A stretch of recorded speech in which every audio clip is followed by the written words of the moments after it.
बिस्मिल्लाहिर्रहमानिर्रहीम। अस्सलाम वालेकुम students, here your instructor Mohammad Irfan Qayyum and welcome to my YouTube channel success teacher. उम्मीद करता हूँ आप सभी लोग खैर आफियत से होंगे और अपने एग्जाम्स की तैयारी अच्छे तरीके से कर रहे होंगे।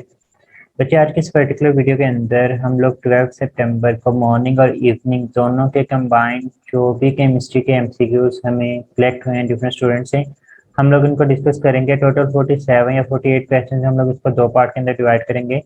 यहाँ पे हम लोग पार्ट वन के अंदर पहले 24 क्वेश्चन को डिस्कस कर रहे होंगे। So let's start with the first question. बच्चे, क्वेश्चन नंबर 1 के alkyl halide is formed by. Alkyl halide को हम लोग किस मैकेनिज्म के तहत जो है वो हम लोग बना सकते हैं। तो बच्चे, हमारी बुक के अंदर अगर आप लोग अल्काइल हैलाइड को देखते हैं तो हम लोग उसको अल्कोहल से प्रिपेयर करते हैं। मैं सिर्फ एक मैकेनिज्म आप लोगों को यहाँ पे एक्सप्लेन कर देता हूँ, फिर आप लोगों को बाकी तीनों के तीनों का वही मैकेनिज्म होता है। हमारे पास सपोज करें कोई भी अल्कोहल है, हमारे पास ROH जो है वो हमारे पास एक अल्कोहल है, हम लोग इसका रिएक्शन करवा देते हैं। सपोज कर लिया हम लोग इसका रिएक्शन करवा रहे हैं, हम लोग इसका HCl के साथ रिएक्शन करवा रहे हैं। बट यहाँ पे क्या है कि हमारे पास ये जो एक नेगेटिव स्पीशी होगी OH, ये नेगेटिव Cl के साथ जो है वो रिप्लेस हो जाएगा। OH चला जाएगा Cl की जगह पे, Cl आ जाएगा OH की जगह पे। और याद रखें बच्चे, जब भी नेगेटिव स्पीशी नेगेटिव के साथ रिप्लेस होती है तो हमारे पास क्या होता है, वो न्यूक्लियोफिलिक वाला रिएक्शन होगा। और अब चूंकि एक की जगह पे दूसरी चीज आ रही, अदले का बदला आ रहा है, तो जब बदले का बदला होता है तो इसको हम लोग सब्स्टिट्यूशन बोलते हैं। तो चूंकि नेगेटिव के साथ नेगेटिव रिप्लेस हो रहा है, इस वजह से हम लोग उसको न्यूक्लियोफिलिक बोलेंगे। और चूंकि हमारे पास अदले का बदला हो रहा है, एक चीज निकल रही है और एक चीज ऐड हो रही है, सब्स्टिट्यूशन होगी, तो हमारे पास यहाँ पे जो राइट ऑप्शन है वो बेटा आ जाएगा, न्यूक्लियोफिलिक सब्स्टिट्यूशन रिएक्शन इसका राइट ऑप्शन होगा। क्वेश्चन नंबर 2 देखने, कहता है कि acetylene reacts with H2SO4 and AgSO4। बच्चे, बेसिकली यहाँ पे H2SO4 और AgSO4 ये किसी को रिप्रेजेंट कर रहे हैं कि हमारे पास ये यहाँ पे हम लोगों ने एडिशन ऑफ वाटर करवानी। जब आप लोग चैप्टर नंबर 8 के अंदर पढ़ते हैं तो हमारे पास क्या होता है, हमारे पास हाइड्रेटिंग एजेंट होते हैं, मीट से एडिशन ऑफ वाटर करवाने के ये रिस्पॉन्सिबल होते हैं। अब हमने क्या करवाना है, हमें सिंपली एसिटाइलिन के अंदर वाटर को ऐड करवाना है। तो अगर हम लोग HC ट्रिपल बॉन्ड CH का वाटर के साथ रिएक्शन करवा देते हैं तो हमारे पास क्या बनेगा, इन the presence of these catalyst, तो हमारे पास H2C बनेगा, डबल बॉन्ड CH, और साथ में हमारे पास जो है वो OH जो है वो हमारे पास बच्चे बन रहा होते हैं। अब ये क्या आते हैं, हमारे पास इनॉल होता है। बच्चे याद रखें, ये जो इनॉल है ये हमारे पास एक अनस्टेबल स्पीशी होती है। क्यों होती है, हमारे पास यहाँ पे कंसर्न नहीं है, लेकिन बुक की लाइन है, आप लोग इसको ऐसे ही एस याद रखें। अदरवाइज कभी दोबारा मौका मिला तो हम लोग इसको डिटेल के साथ भी इंशाल्लाह किसी और वीडियो के अंदर डिस्कस करेंगे। एनी हाउ, यहाँ पे देखने कहता है कि हमारे पास जो इनॉल होता है, फिर हमें यहाँ पे क्या देखने को मिलता है, हमें यहाँ पे बच्चे टेट्रामराइजेशन देखने को मिलती है। और वो किस तरह से हमारे पास होती है कि हमारे पास पूरे का पूरा बॉन्ड है वो ऑक्सीजन के दरमियान शिफ्ट हो जाता है, और ये जो हाइड्रोजन है वो इस कार्बन के पास आ जाएगा हमारे पास। ये भी बेसिकली हमारे बुक के अंदर एस गिवन है, अदरवाइज इसका पूरे का पूरा मैकेनिज्म होता है। और हमारे पास जो बने वाली प्रोडक्ट होती है वो H3C डबल बॉन्ड O बन जाएगा, साथ में H आ जाएगा। तो बच्चे, हमारे पास यहाँ पे जो प्रोडक्ट बनेगी वो हमारे पास क्या बनेगी, एसिटाइलडिहाइड। यहाँ पे ये बात भी याद रखें कि एसिटाइलिन ओनली एक ऐसी अल्काइन है जिसके नतीजे में हमारे पास एक एल्डिहाइड जो है वो एडिशन ऑफ वाटर के नतीजे में बनता है। अदरवाइज इसके अलावा जो मर्जी आप लोग अल्काइन ले लेंगे, अगर आप लोग उसके अंदर वाटर को ऐड करवाएंगे तो आपके पास जो बनने वाली प्रोडक्ट होगी वो कीटोन होगी। तो यहाँ से आप लोगों के दो MCQs हैं वो क्लियर हो जाने चाहिए। नंबर 1 कि एसिटाइलिन का हम लोग रिएक्शन वाटर इसके अंदर ऐड करवाएं तो हमारे पास प्रोडक्ट कौन सी बनी, एसिटाइलडिहाइड। एक MCQ, ऐसी कौन सी अल्काइन है जिसके अंदर हम लोग वाटर को ऐड करवाएं तो हमारे पास एल्डिहाइड बनता है, तो उसका राइट ऑप्शन एसिटाइलिन होगा। उसके अलावा जितनी भी हमारे पास अल्काइंस होती हैं उनके नतीजे में बनने वाली प्रोडक्ट होगी वो कीटोन होगी। इसके लिए हम लोग कौन सा रिएजेंट इस्तेमाल करते हैं, वो H2SO4 AgSO4 होंगे। ये भी आप लोगों से MCQ के तौर पर पूछे जा सकते हैं। तो एक ही MCQ से हमारे काफी सारे MCQs हैं वो कवर अप हो जाते हैं। तो राइट ऑप्शन यहाँ पे जो है वो हमारे पास एसिटाइलडिहाइड। क्वेश्चन नंबर 3, ये थर्ड टाइम रिपीटेड क्वेश्चन है बच्चे, और PMC में कहा गया कि MCQs रिपीट नहीं होंगे। देख लें, तीसरी दफा मैं इस चीज को डिस्कस करवा रहा हूँ। स्कैंडियम के हिसाब से ये तीसरी दफा MCQs आ चुका है। स्कैंडियम की ऑक्सीडेशन स्टेट होती है आर्गोन, उसके बाद हमारे पास 4s2 होता है और हमारे पास 3d1 जो है वो हमें देखने को मिल रहा होता है। बच्चे, अब यहाँ पे देखें कि हमारे पास +3 है, मीन टू से ये तीनों के तीनों इलेक्ट्रॉन निकल जाते हैं, हमारे पास d ऑर्बिटल जो है वो मुकम्मल तौर पे खाली हो जाएगा। और याद रखें, जब भी आपके पास D0 हो मतलब कंप्लीटली अनफिल्ड हो, या फिर D10 हो मीन टू से कंप्लीटली फिल्ड हो, आप लोगों के पास इसका जो कलर होगा वो हमारे पास कलरलेस हमें देखने को मिलता है। तो यहाँ पे हमारे पास जो राइट ऑप्शन है वो हमें क्या देखने को मिलेगा, कलरलेस आ जाएगा। क्वेश्चन नंबर 4 देखें, कहता है कि colour of TiH263 positive is because of. तो बच्चे, जो भी कलर फॉर्मेशन होती है, अब इसकी रिस्पॉन्सिबल क्या चीज होती है, हमारे पास DD ट्रांजिशन की वजह से जो है वो हमें इनके कलर्स देखने को मिले होते हैं। तो यहाँ पे हमारे पास जो राइट ऑप्शन है वो due to DD transition mean से डेल्टा ऑप्शन जो है वो हमें यहाँ पे देखने को मिल रहा होता है। इसके अलावा बच्चे, आप लोगों से यहाँ से क्वेश्चन पूछे जा सकते हैं कि लाइक हमारे पास इसका कलर किस तरह का होगा। तो हमारी बुक के अंदर लिखा है कि हमारे पास अगर एब्जॉर्ब का पूछा जाता है तो एब्जॉर्ब होने वाला कलर जो है वो हमारे पास येलो कलर होगा। इसी तरह से अगर आप लोगों से पूछा जाता है कि हमारे पास ये नजर किस तरह का आएगा, कलर इसका किस तरह का होगा, तो वो हमारे पास वॉयलेट इन कलर होता है। और अगर पूछा जाता है कि हमारे पास कौन सी ट्रांसमिट लाइट्स होती हैं, तो बच्चे यहाँ पे हमारे पास याद रखिएगा कि ट्रांसमिट होने वाली हमारे पास ब्लू और रेड होती हैं। बेसिकली यहाँ पे इस तरह से आप लोगों ने एक टेबल पढ़ा हुआ होगा, विब की ओर आप लोगों ने पढ़ा हुआ, उसके आई को आप लोग निकाल देंगे तो V B G Y O R जो है वो हमारे पास आ जाते हैं। अब यहाँ पे बच्चे क्या होता है कि हमारे पास एब्जॉर्ब कौन सी हो रही है, येलो। येलो हमारे पास क्या हो रही है, एब्जॉर्ब। येलो के डायरेक्ट सामने वाली जो होगी वो हमारे पास क्या होती है, वो हमें नजर आती है। तो येलो के डायरेक्ट सामने हमारे पास वॉयलेट है, तो ये हमें नजर आएगी कलर, या फिर लुक आप लोग बोल दें कि आप लोगों को ये इस तरह की नजर आती है। और बच्चे ट्रांसमिट होने वाली याद रखिएगा कि जो भी कलर आप लोगों को नजर आते हैं ना, उसके साथ वाली ब्लू और रेड जो भी होंगी यहाँ पे हमारे पास, ये दोनों की दोनों हमारे पास क्या होती है, ये ट्रांसमिट होती हैं। तो इस तरह से जो है वो आप लोग इस चीज को भी याद रख सकते हैं। क्वेश्चन नंबर 5 देखते हैं, कितना है, ketones undergo reduction to form. बच्चे मैं यहाँ पे पूरे का पूरा चार्ट ही बना देता हूँ। हमारे पास अल्केन होते हैं, अल्केन के ऑक्सीडेशन के नतीजे में हमारे पास अल्कोहल बनते हैं। अल्कोहल की दो टाइप्स आ जाती हैं, एक हमारे पास प्राइमरी और एक हमारे पास है सेकेंडरी। प्राइमरी के ऑक्सीडेशन से आप लोगों के पास एल्डिहाइड, और एल्डिहाइड के ऑक्सीडेशन से आप लोगों के पास कार्बोक्सिलिक एसिड बनेगा। अगर हम लोग सेकेंडरी अल्कोहल की बात करते हैं तो इसके ऑक्सीडेशन से बनने वाली जो प्रोडक्ट होगी वो कीटोन, और कीटोन के आगे बनने वाली प्रोडक्ट जनरली इसकी ऑक्सीडेशन नहीं होती। अगर पॉप-ऑफ रूल के मुताबिक या फिर हार्श कंडीशन देख करवाएं तो कार्बोक्सिलिक एसिड हमारे पास बन जाता है। ये हमारे पास नीचे की तरफ आते हुए क्या होता है, हमारे पास ऑक्सीडेशन होती है। यहाँ से ऊपर की तरफ चले जाएं तो हमारे पास क्या होती है, रिडक्शन होती है। अब क्या करवाना है आप लोगों ने, कीटोन की रिडक्शन करवानी, मतलब कीटोन को ऊपर लेके जाना है। तो हमारे पास कौन सी चीज बनेगी, यहाँ पे सेकेंडरी अल्कोहल बनेगी। तो आप लोगों के पास यहाँ पे जो राइट ऑप्शन है वो बीटा आ जाएगा। क्वेश्चन नंबर 6 देखें, कहता है कि phenol and ethanol reacts with the sodium metal to form salt and. बच्चे फिनोल का जब रिएक्शन करवाना है, हम लोगों ने सोडियम हाइड्रोक्साइड के साथ उसका रिएक्शन पढ़ा हुआ है। तो ये क्वेश्चन प्रॉपर नहीं मुझे मिल रहा, मतलब कुछ बच्चे कह रहे हैं कि सर यहाँ पे सोडियम हाइड्रोक्साइड था, कुछ कह रहे हैं कि सोडियम मेटल है। तो बच्चे फिनोल जो है वो सोडियम हाइड्रोक्साइड के साथ हमारी बुक के अंदर उसके अंदर रिएक्शन गिवन है, और उसके अंदर हमारे पास जब बनने वाली प्रोडक्ट होती है वो साल्ट, और साथ में हमारे पास जब वो वाटर रिलीज हो रहा होता है। और एथेनॉल का रिएक्शन जो है वो हमारे पास सोडियम मेटल के साथ गिवन है, जिसके नतीजे में हमारे पास हाइड्रोजन गैस जो है वो हमारे पास इवॉल्व हो रही होती है। तो इसका जो राइट ऑप्शन हमारे पास यहाँ पे बनेगा वो एथेनॉल H2 को रिलीज करती है, और फिनोल जो है वो वाटर को रिलीज करती है। लेकिन इनका रिएक्शन डिफरेंट सब्सटेंसेस के साथ, जो हमारे पास एथेनॉल का रिएक्शन है वो सोडियम मेटल के साथ गिवन है, और जो फिनोल का रिएक्शन है वो हमारे पास सोडियम हाइड्रोक्साइड के साथ गिवन है। तो उसके मुताबिक यहाँ पे हमारे पास जो राइट ऑप्शन है वो 40 बननी चाहिए। और क्वेश्चन की स्टेटमेंट प्रॉपर मुझे नहीं मिल रही थी, इस वजह से मैंने इसको यहाँ पे ऐड कर दिया है। यानी आपको दोनों कोई कॉन्सेप्ट बता दें कि अगर एथेनॉल रिएक्ट करे तो क्या चीज बनती है, फिनोल रिएक्ट करती है किस चीज के साथ, तो आप लोगों के पास क्या प्रोडक्ट है वो हमारे पास बन रही होती है। क्वेश्चन नंबर 7 देखें, कहता है कि number of carbon atom in oxalo acetic acid is. तो बच्चे आप लोगों ने क्रेब्स साइकिल के अंदर ऑक्सैलो एसिटिक एसिड पढ़ा हुआ है, तो हमारे पास इसका जो राइट ऑप्शन है वो 4 आएगा। ये हमारे पास बेसिकली ऑक्सैलो एसिटिक एसिड का जो है वो स्ट्रक्चर है। एक हमारे पास यहाँ पे कार्बन होगा, एक कार्बन यहाँ पे, एक कार्बन यहाँ पे, और एक कार्बन जो है वो हमारे पास बच्चे यहाँ पर होगा। इसका जो फार्मूला है हमारे पास, इसके अंदर 4 कार्बन मौजूद है। आप लोग इसके अंदर ऑक्सीजन काउंट कर लें तो आप लोगों को 5 ऑक्सीजन देखने को मिल रहे, तो हमारे पास यहाँ पे क्या आ जाएगा, 5 ऑक्सीजन आ जाएंगे। उसके बाद हम लोग हाइड्रोजन देख लेते हैं, तो एक हाइड्रोजन हमारे पास यहाँ पे मौजूद है, और इस तरह से एक हाइड्रोजन जो है वो हमारे पास यहाँ पे मौजूद है। तो हमारे पास C4H5O2 और O5H2 जो है वो हमें इसका फार्मूला देखने को मिल रहा होगा। हाँ, यहाँ पे भी 2 हाइड्रोजन आ जाएंगे, तो हमारे पास हाइड्रोजन कितने हो जाएंगे, हमारे पास यहाँ पे हाइड्रोजन जो है वो हमारे पास 4 आ जाएंगे। इसके अलावा तमाम के तमाम हाइड्रोजन पूरे हैं, तो ये हमारे पास क्या इसका फार्मूला ही आ जाता है in case of oxalo acetic acid. Question number 8 देखें, कहता है बच्चों following is not correct use of acetaldehyde.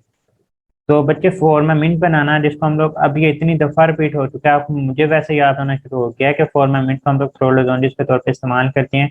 और ये किसका यूज है, ये हमारे पास फॉर्मेल्डिहाइड का ही यूज है। तो ये हमारे पास इसका यूज नहीं होगा, जब बाकी दोनों के दोनों इसके हमारे पास यूज हैं।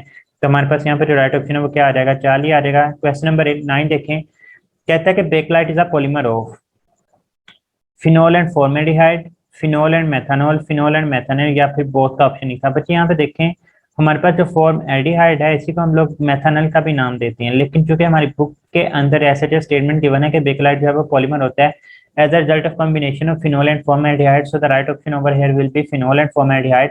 अगर हमारे पास यहाँ पे बोथ के ऑप्शन होती तो फिर आप लोग ए और बी दोनों को सिलेक्ट कर सकते थे, लेकिन यहाँ पे आपने एक को ही सिलेक्ट करना है। यहाँ पे लिखा भी है कि बोथ का ऑप्शन नहीं है, तो हमारे पास इस वजह से जो राइट ऑप्शन है वो हमें अल्फा देखने को मिलेगी। क्वेश्चन नंबर 10 देखते हैं, कहता है कि according to Planck's quantum theory is. बच्चे प्लैंक्स क्वांटम थ्योरी में सबसे पहले उसने ये बात की थी कि हमारे पास एनर्जी जो है वो कंटिन्यूसली कभी भी इमिट और एब्जॉर्ब नहीं होती। इट इज इमिटेड और एब्जॉर्ब एनर्जी डिसकंटिन्यूसली। हमारे पास एनर्जी इमिट या फिर एब्जॉर्ब होगी किस तरह से, डिसकंटिन्यूसली होती है।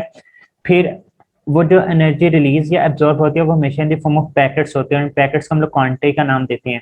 तो बॉडी इमिट भी energy in the form of quanta करता है, बॉडी अब्सॉर्ब भी energy in the form of quanta करता है, और एनर्जी इमिट और अब्सॉर्ब जो है वो डिसकंटिन्यूअसली होती है, कंटिन्यूअसली कभी भी इमिट आउट नहीं हो रही होती। तो हमारे पास यहाँ पे जो राइट ऑप्शन है वो लोग 30 आ जाएगा। 40 ऑप्शन के अंदर यहाँ पे मिस टाइप्ड है, बेसिकली क्वेश्चन के अंदर डिसकंटिन्यूअसली ही गिवन था, तो इस वजह से हमारे पास यहाँ पे जो राइट ऑप्शन है वो डेल्टा आ जाएगा। क्वेश्चन नंबर 11 देखेंगे, कहता है कि आपके पास 212 जो है वो एक वैल्यू गिवन है, degree Fahrenheit scale is express in kelvin as. बच्चे आपको फ़ारेनहाइट गिवन है और केल्विन में आपने कैलकुलेट करने हैं। जो आप लोगों को रिलेशन पता है वो हमारे पास केल्विन का रिलेशन ये है कि kelvin is equal two degree Celsius plus आप लोगों ने पढ़ा 273.16। हमारे पास डिग्री सेल्सियस नहीं है, हम लोग पहले क्या करेंगे, हम लोग यहाँ से डिग्री सेल्सियस जो है वो फाइंड आउट कर लेते हैं। डिग्री सेल्सियस फ़ारेनहाइट से हम लोग किस तरह से कैलकुलेट करते हैं, उसका फार्मूला ये होता है कि 5/9 into at degree Fahrenheit scale -32। तो डिग्री फ़ारेनहाइट आपके पास 212 गिवन है, माइनस हम लोग 32 करेंगे, तो 212 में से आप लोग 32 को माइनस करते हैं तो आप लोगों के पास 5/9 इंटू 180 आ जाएगा। तो ये हमारे पास क्या है, ये 20, तो 20 इंटू 5 आप लोगों के पास क्या आ जाएगा, हमारे पास 100 आ जाएगा। तो ये आप लोगों के पास डिग्री सेल्सियस निकल आती है। डिग्री सेल्सियस की वैल्यू आप लोग अगर इसके अंदर पुट करते हैं तो आप लोगों के पास 100 प्लस 273.16, तो आप लोगों के पास यहाँ पे जो आंसर देखने को मिलेगा वो हमारे पास 373.16 है, वो हमारे पास यहाँ पे राइट ऑप्शन होगा। तो हम लोग यहाँ पे लिख देते हैं कि हमारे पास जो राइट ऑप्शन है वो 373.16 केल्विन जो है वो आप लोगों को यहाँ पे देखने को मिलता है। नेक्स्ट चलते हैं क्वेश्चन नंबर 12 की तरफ। कहता है कि Grignard agent is reactive due to. तो बच्चे ग्रिग्नार्ड एजेंट जो है due to presence of CMG bond, जो कि पोलर बॉन्ड होता है, और पोलैरिटी की वजह से ही हमारे पास जो है ये क्या होता है, हमारे पास ये रिएक्टिव होता है। पोलैरिटी नेचर आ जाती है, पोलर मतलब पॉजिटिव और नेगेटिव आयंस क्रिएट हो जाते हैं, तो हमारे पास इसकी पोलैरिटी की वजह से ही हमें जो है इसके तमाम के तमाम रिएक्शन जो हमारी बुक के अंदर 10 गिवन है वो देखने को मिले होते हैं।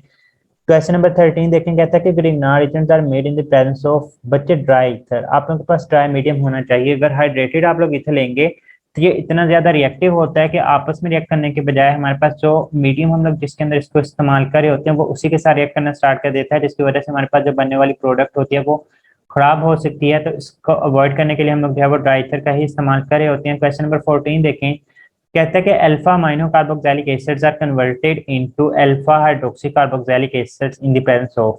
तो बच्चे अगेन ये अमाइनो एसिड से क्वेश्चन है, तो आई रिकमेंड कि आप लोग अमाइनो एसिड वाले टॉपिक को अच्छे तरीके से पढ़ लें, क्योंकि उसमें से भी एमसीक्यूज आ रहे हैं।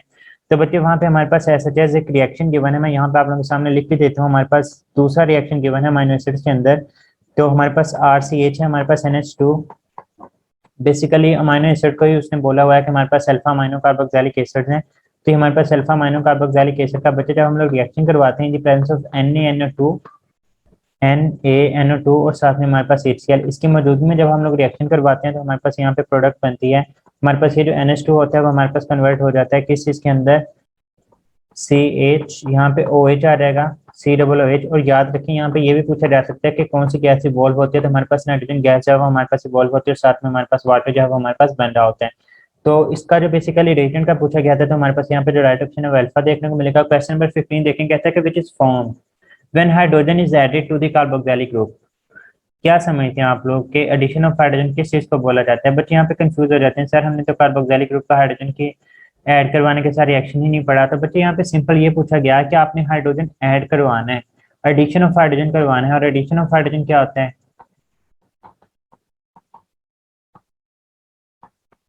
एडिशन ऑफ हाइड्रोजन आ जाए या फिर एडिशन ऑफ इलेक्ट्रॉन आ जाए, इसको आप लोग क्या बोलते हैं, ये हमारे पास रिडक्शन कहलाता है। बच्चे आपने इसकी करवानी है रिडक्शन, और कार्बोक्सिलिक एसिड की रिडक्शन के नतीजे में जो बनने वाली प्रोडक्ट होती है वो हमारे पास एक एल्डिहाइड होगी। तो हमारे पास यहाँ पे जो राइट ऑप्शन है वो कोई भी एल्डिहाइड आ जाए, फॉर्मल्डिहाइड, एसिटाल्डिहाइड, जो भी गिवन होगी आप लोगों के पास वो प्रोडक्ट के तौर पे बन रही होगी। अगर आप लोगों के ध्यान में कीटोन आ रहा है तो बच्चे याद रखें कीटोन की जनरली ऑक्सीडेशन भी नहीं होती इनटू कीटोन्स, और इसी तरह से कार्बोक्सिलिक एसिड की फिर रिडक्शन भी नहीं हो रही होती इनटू कीटोन। मतलब कीटोन बहुत मुश्किल से कन्वर्ट होते हैं कार्बोक्सिलिक एसिड के अंदर, कार्बोक्सिलिक एसिड भी उतनी ही मुश्किल से कन्वर्ट होते हैं कीटोन्स के अंदर। तो यहाँ पे आप लोगों ने इसी वजह से फॉर्मल्डिहाइड को सिलेक्ट करना था। क्वेश्चन नंबर 16 देखें, कहता है कि properties due to change in the direction is called. तो बच्चे ये अनिसोट्रोपिक प्रॉपर्टीज होती हैं, आपने इसके अंदर पढ़ा हुआ है कि हमारे पास एक तरफ डायमंड होता है, दूसरी तरफ हमारे पास ग्रेफाइट होता है। डायमंड में चूंकि तमाम के तमाम कार्बन हमारे पास क्या होते हैं, हमारे पास sp3 ब्रिडाइल्स होते हैं, तो sp3 ब्रिडाइजेशन होने की वजह से हम लोग बोलते हैं कि हमारे पास नॉन कंडक्टर हुआ करता है। जबकि हम लोग ग्रेफाइट की बात करते हैं तो ग्रेफाइट के केस में हमारे पास पैरेलल टू द लेयर जो है वो हमारे पास इलेक्ट्रिसिटी कंडक्ट होती है दिखाई देती है। यहाँ पे sp2 ब्रिडाइजेशन होती है, हमारे पास कंडक्टर ऑफ इलेक्ट्रिसिटी जो है वो हमें देखने को मिली होती है। तो यहाँ पे हमारे पास जो राइट ऑप्शन है वो हमारे पास एनिसोट्रोपिक प्रॉपर्टीज देखने को मिलेंगी। क्वेश्चन नंबर 17 कहता है कि which of the following is the hardest solid. बच्चे याद रखें हमारे पास यहाँ पे जो हार्डेस्ट सॉलिड होते हैं ना वो हमारे पास क्या होता है, वो हमारे पास कोवलेंट सॉलिड होते हैं। अगर आप लोगों को इसका प्रूफ चाहिए तो आप लोगों ने प्रूफ के लिए आप लोगों की बुक के अंदर ना टेबल गिवन है, टेबल 4.9 सबसे लास्ट पीटीबी की बुक के ऊपर। तो बच्चे वहां पे आप लोगों ने हार्डनेस के हिसाब से देखना है। मैं यहाँ पे आप लोगों को 10 लिखवा देता हूँ हार्डनेस का। याद रखिएगा कि हमारे पास जो कोवलेंट सॉलिड होते हैं वो सबसे ज्यादा हार्ड होंगे। नंबर 2 पे हमारे पास आयनिक आ जाते हैं, नंबर 3 पे हमारे पास जो है वो मेटेलिक आ जाते हैं, नंबर 4 पे हमारे पास जो है वो मोलेकुलर आ जाते हैं। तो ये आप लोगों के पास ट्रेंड बन जाता है किस चीज का, दो चीजों का ट्रेंड, एक का भी नहीं। एक के साथ एक फ्री दे रहा हूँ आप लोगों को गिफ्ट में। एक हमारे पास इसका हार्डनेस का ये ट्रेंड है, और दूसरा हमारे पास ये किस चीज का ट्रेंड होगा, ये हमारे पास होगा मेल्टिंग पॉइंट्स का जो है वो हमारे पास इनका ट्रेंड होगा। अगर आपसे इनके मेल्टिंग पॉइंट पूछे जाए तो याद रखिएगा कोवलेंट के मेल्टिंग पॉइंट, डायमंड का मेल्टिंग पॉइंट आप लोगों के पास सबसे ज्यादा होगा। तो हमारे पास यहाँ पे राइट ऑप्शन क्या आ जाएगा, कोवलेंट हमें ऑप्शन देखने को मिलेगा। मैंने आप लोगों को 10 भी लिखवा दिया। फिर कहता है कि coordination number of sodium in NaCl is, coordination राबता मतलब सोडियम का NaCl के जो फार्मूला यूनिट्स होते हैं उनमें कितने क्लोरीन के साथ ये अटैच होता है। तो हमारे पास बच्चे 6 के साथ अटैच होते हैं। यहाँ पे डायग्राम के अंदर भी आप लोग देख सकते हैं कि हमारे पास मौजूद है सेंटर के अंदर सोडियम।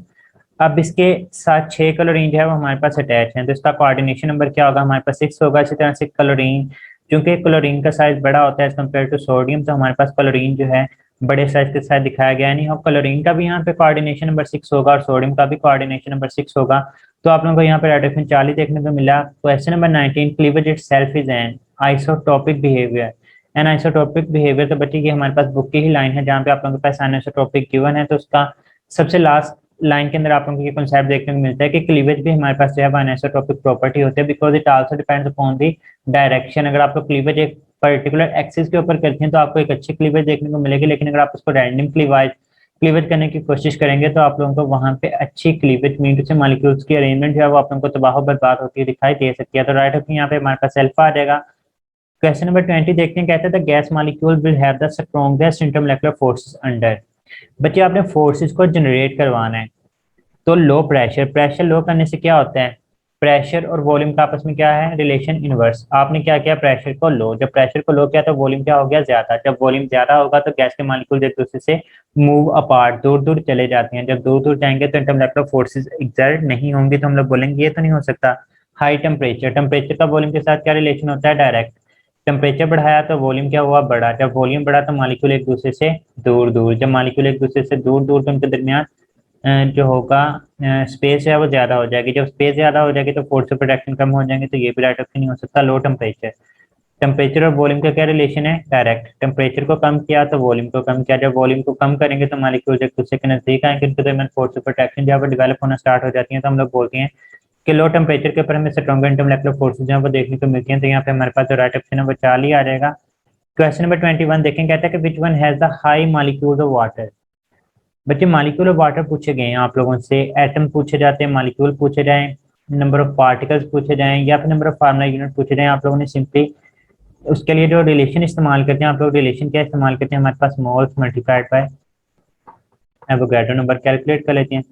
कि अल्फा और बीटा के अंदर तो उसने पहले ही हमें बता दिया कि 18 मॉलिक्यूल्स ऑफ वाटर या फिर 1.8 molecules of water. 18 gram of water देखें तो आप लोगों के पास 18 मैस गिवन है, डिवाइडेड बाय मोलर मैस भी 18 होगा, तो इसका जो मोल आएगा वो हमारे पास 1 मोल। तो 1 इंटू एन एम इंटू से इसके अंदर 6.02 इंटू 10⁻23 नंबर ऑफ मॉलिक्यूल्स मौजूद हैं। अगर आप लोग 18 मोल्स के अंदर फाइंड आउट करते हैं तो मोल्स की वैल्यू आपको 18 गिवन है, तो इसके अंदर कितने मौजूद हैं 18 एन ए। तो हमारे पास यहाँ पे राइट ऑप्शन क्या आ जाएगा बच्चे, हमारे पास 18 मोल्स ऑफ वाटर के अंदर सबसे ज्यादा मॉलिक्यूल्स ऑफ वाटर जो है वो हमारे पास मौजूद होंगे। तो राइट ऑप्शन यहाँ पे आप लोगों को डेल्टा देखने को मिल रहा होता है। याद रखिएगा नंबर ऑफ पार्टिकल्स, पार्टिकल्स के अंदर 4 चीजें आ जाती हैं। वो आपको एटम कैलकुलेट करने का बोले, वो आपको मॉलिक्यूल्स कैलकुलेट करने का बोले, वो आपको आयंस कैलकुलेट करने का बोले, या वो आपको फार्मूला यूनिट्स कैलकुलेट करने का बोले, आप लोगों ने यही वाला रिलेशन जो है इस्तेमाल करना होता है। तो अल्फा और बीटा के अंदर तो पहले उसने मॉलिक्यूल दिए थे, इस वजह से मैंने इसके ऊपर ये रिलेशन नहीं लगाया। चार्ली और डेल्टा के ऊपर ये रिलेशन लगाया, तो हमारे पास जो राइट ऑप्शन है वो हमें डेल्टा देखने को मिल गया, वो मैंने आप लोगों के सामने सॉल्व कर दिया। कहता है for real gas which the following is correct relation. बच्चे हमारे पास जो कंप्रेसिबिलिटी फैक्टर होता है पीवी ओवर एनआरटी हमारे पास यूनिटी के बराबर होता है। मैंने इसके ऊपर कंप्लीट वीडियो बनाई हुई है, अगर आप लोगों को इसके अंदर मसला है तो गैसेस वाले यूनिट के अंदर मैंने प्लेलिस्ट बनाई हुई है गैसेस की, तो आप लोग वहां पे जाके देख सकते हैं इस टॉपिक को। आइडियल और नॉन आइडियल गैसेस के केस को मैंने बहुत ज्यादा अच्छे से डिस्कस किया हुआ है। एनी हाउ यहाँ पे हमारे पास जो राइट ऑप्शन है वो हमें अल्फा बीटा देखने को मिलेगी। क्वेश्चन नंबर 13 देखें, कहता है विच ऑफ फॉलोइंग है sigma bond between them, He2 Ne2 Ar2 none of these या फिर ऑल ऑफ दीज। क्या आप समझते हैं कि हमारे पास हीलियम और हीलियम के दरमियान एक सिंगल बॉन्ड, इसी तरह से आर्गोन और आर्गोन के दरमियान एक सिंगल बॉन्ड, इसी तरह से नियोन के केस में सिंगल बॉन्ड। बच्चे याद रखिएगा, जो हमारे पास नोबल गैसेज होती हैं ये क्या होती हैं? नोबल गैसेज आती हैं मोनो एटॉमिक मॉलिक्यूल्स, एक एक एटम के ऊपर मुश्तमिल होते हैं, ये इंडिपेंडेंटली एग्जिस्ट करती हैं, ये बॉन्ड बनाते ही नहीं है। जब बॉन्ड ही नहीं बनाएंगे तो सिग्मा बॉन्ड किधर से आया जनाब? जब सिग्मा बॉन्ड ही नहीं होगा तो हमारे पास यहाँ पे राइट ऑप्शन क्या आ जाएगा? डेल्टा नैनोट्यूब जो है वो हमारे पास राइट ऑप्शन आ जाएगा। उम्मीद करता हूँ आप लोगों को ये डिस्कशन पसंद आई होगी। इंशाल्लाह नेक्स्ट वीडियो के अंदर आप लोगों की खिदमत में हाजिर होऊंगा सेकंड पार्ट का डिस्कशन को लेके। अगर आप लोगों को ये वीडियो डिस्कशन वगैरह पसंद आ रही हैं तो अपने दोस्तों के साथ लाजमी तौर पर शेयर कीजिएगा। मुझे भी दुआ में याद रखिएगा। फी अमानिल्लाह, अल्लाह हाफिज़।